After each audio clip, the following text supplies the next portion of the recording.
everybody knows, right? I mean, this one is very cliche. Change is the only constant in the world. Sometimes it's taken out of context that people would say we have to change, and hence what is wrong is change for the sake of change. You know, like when you feel we're not changing, maybe we're not doing anything right, or we're not doing, there are things that we're not doing right, which is correct to a huge extent. But just changing for the sake of change, I really discourage about it. Or sometimes changing because it's a knee-jerk reaction. You know, like we have to be in the bandwagon. It has to be anchored on, again, the strategy, on your long-term vision. And you know, because if your strategy is there, your long-term vision is there, and when you change but it's actually gearing towards really the backward or the opposite, then think twice. I take this like you sell something to a customer. You know, for instance, in my company, we even say that you don't go there to buy what you need, but discover what you want. So it's something that very similar to this one. How do I sell to risk averse leaders? It's more really selling the product. Like, okay, sometimes you say, okay, we need to change because of the following reason. Of course, the cost benefit, you'll have to do that. But beyond that, how do you say that?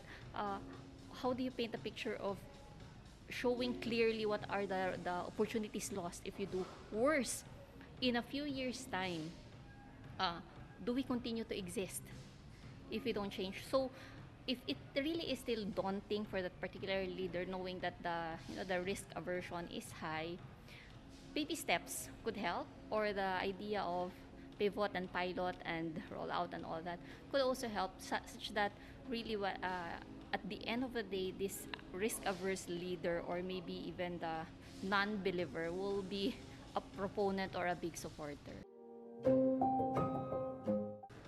My personal strategy is not always like, there are a lot of ways, of course, to skin the cat, but it would always be best if you were able to convince willingly that manager who used to be again the one who pushed back. So it's having him buy the idea or the change, because again, at the end of the day, if that product, or again, the change that you're selling contains benefits, which there should be, right, then a good change leader or a good change agent should be able to convey the benefits.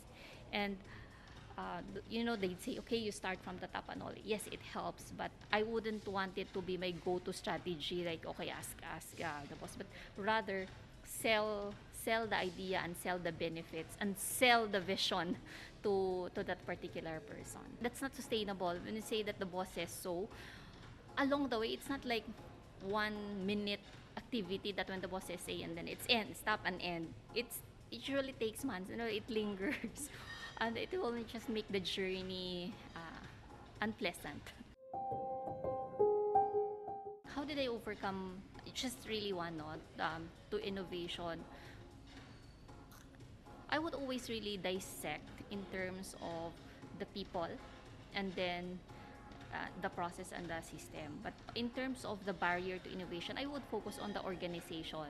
Since we've been talking anyway about the aversion and the pushback, and I would have to have that organization shift first in terms of buying the idea of innovation or the benefit to that innovation, and everything else will follow. I would start with my team, of course, because they would, at the end of the day, really do the heavy lifting. And then with my immediate, again, the sphere of influence. And then after that, with the business heads, maybe. And on the side, of course, the biggest influencers, that would be the top management.